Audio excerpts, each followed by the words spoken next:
Hello dear students of class 11th and 12th.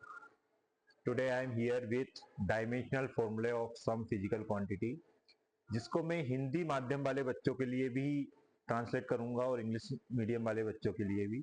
तो dimensional फॉर्मूले को हम बोलते हैं विमीय सूत्र। यहाँ पर आपको 4 कॉलम बने हुए दिखाई दे रहे होंगे सीरियल नंबर। तो ठीक है, ये कोई ज्यादा मैटर नहीं करेगा। फिजिकल क्वांटिटी जिसको भौतिक राशि बोलते हैं, फॉर्मूले मतलब सूत्र, डायमेंशनल फॉर्मूले मतलब विमीय सूत्र, और इनकी एसआई मात्रक जो होते हैं, एसआई इकाई जो होती है वो लिखे हैं। तो पहला है वॉल्यूम। वॉल्यूम, अगर आप वॉल्यूम को बोलते हैं हम आयतन, और इसका विमीय सूत्र होता है L3, मतलब डायमेंशन फॉर्मूला होता है L3। इसका सूत्र होता है length into width into height. किसी का भी वॉल्यूम निकालेंगे, इसका डायमेंशन फॉर्मूला यही होगा, और एसआई मात्रक इसका होगा मीटर क्यूब। ऐसा ही डेंसिटी मास अपॉन वॉल्यूम होता है। मास का विमीय सूत्र m1 हो जाएगा, और अपॉन में वॉल्यूम है तो इसका L3 हो जाएगा, और ऊपर ले जाएंगे तो ये m1 L-3 और T0 हो जाएगा। इसका ऐसा ही मात्रा है किलोग्राम मीटर माइनस क्यूब हो जाएगा, है ना। ऐसा ही स्पीड, स्पीड को हम चाल बोलते हैं। स्पीड हो या वेग हो, या स्पीड या वेलोसिटी हो, तो चाल और वेग का होता है विस्थापन बटे समय या दूरी बटे समय। इसका विमीय सूत्र आप देख ही रहे हैं। विमीय सूत्र आ जाएंगे, आपको हिंदी ट्रांसलेट थोड़ा कर देता हूं हिंदी माध्यम के बच्चों के लिए। ऐसा ही एक्सेलरेशन, एक्सेलरेशन को हम त्वरण बोलते हैं। त्वरण होता है वेग बटे समय, जिसको हम इंग्लिश में एक्सेलरेशन बोलते हैं, velocity upon time. Then we are having momentum. Momentum को हम संवेग बोलते हैं, and this momentum is equal to mass into velocity. और आप इधर डायमेंशन फॉर्मूला उसका देख ही रहे हैं, या विमीय सूत्र देख रहे हैं, और एसआई मात्रक भी देख रहे हैं। इसको संवेग बोलते हैं। ये होता है द्रव्यमान इंटू वेग। ऐसा ही फोर्स, फोर्स होता है मास इंटू एक्सेलरेशन, और मास इंटू एक्सेलरेशन को हिंदी में हम बोलते हैं द्रव्यमान इंटू त्वरण। ऐसे ही प्रेशर या स्ट्रेस, इसको हम प्रतिबल बोलते हैं, और प्रतिबल का सूत्र होता है बल बटे क्षेत्रफल या फोर्स अपॉन एरिया। वर्क को हम कार्य बोलते हैं, और कार्य होता है फोर्स इंटू डिस्प्लेसमेंट, या work is equal to force into displacement. इसको हिंदी में लिखें तो बल इंटू दूरी।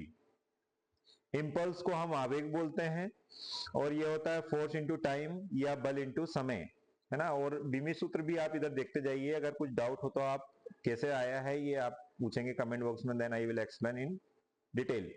एनर्जी को हम ऊर्जा बोलते हैं, और ये वही होगा जो वर्क होगा, है ना। पावर होता है कार्य बटे समय, और कार्य बटे समय को हम वर्क अपॉन टाइम इंग्लिश में बोलते हैं, और पावर को शक्ति या सामर्थ्य बोलते हैं। सरफेस टेंशन को हिंदी में हम पृष्ठ तनाव बोलते हैं। ये फोर्स अपॉन लेंथ होता है, और इंग्लिश में हिंदी में बोले तो ये बल अपॉन लंबाई होता है। सरफेस एनर्जी को पृष्ठीय ऊर्जा बोला जाता है। ये एनर्जी पर एरिया होती है, मतलब ऊर्जा अपॉन क्षेत्रफल होता है। प्लैंक्स कांस्टेंट को डेफिनेटली प्लांक नियतांक कहते हैं। एनर्जी अपॉन फ्रीक्वेंसी होती है, मतलब ऊर्जा अपॉन आवृत्ति होती है। ग्रेविटेशनल कांस्टेंट को हम गुरुत्वाकर्षण नियतांक बोलते हैं। ये force into distance square upon mass square होता है, मतलब बल गुणा दूरी का स्क्वायर बटे में आ जाएगा द्रव्यमान का स्क्वायर। इसके बाद में आ जाएगा यूनिवर्सल गैस कांस्टेंट। इसको हम सार्वत्रिक गैस नियतांक कहते हैं। ये pressure into volume upon temperature होता है, या प्रतिबल इंटू आयतन अपॉन तापमान होता है। कोफिशिएंट ऑफ विस्कोसिटी, इसको विस्कोसिटी का नियतांक कहते हैं, या श्यानता गुणांक कहते हैं। Force upon area into velocity होता है, या बल अपॉन एरिया को हम क्षेत्रफल, और वेलोसिटी को हम वेग कहते हैं। और विमीय सूत्र और ये देख रहे हैं आप।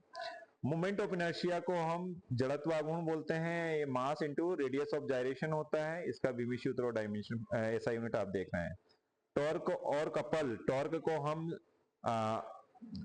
बल युग्म आघूर्ण बोलते हैं। ये फोर्स इंटू परपेंडिकुलर डिस्टेंस होता है, या बल इंटू परपेंडिकुलर डिस्टेंस या दूरी होता है। चार्ज को हम आवेश बोलते हैं।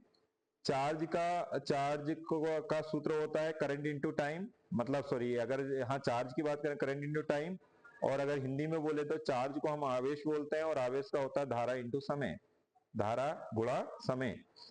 ऐसा इलेक्ट्रिक पोटेंशियल है, इसको विद्युत विभव बोलते हैं। ये कार्य बटे आवेश होता है या वर्क अपॉन चार्ज।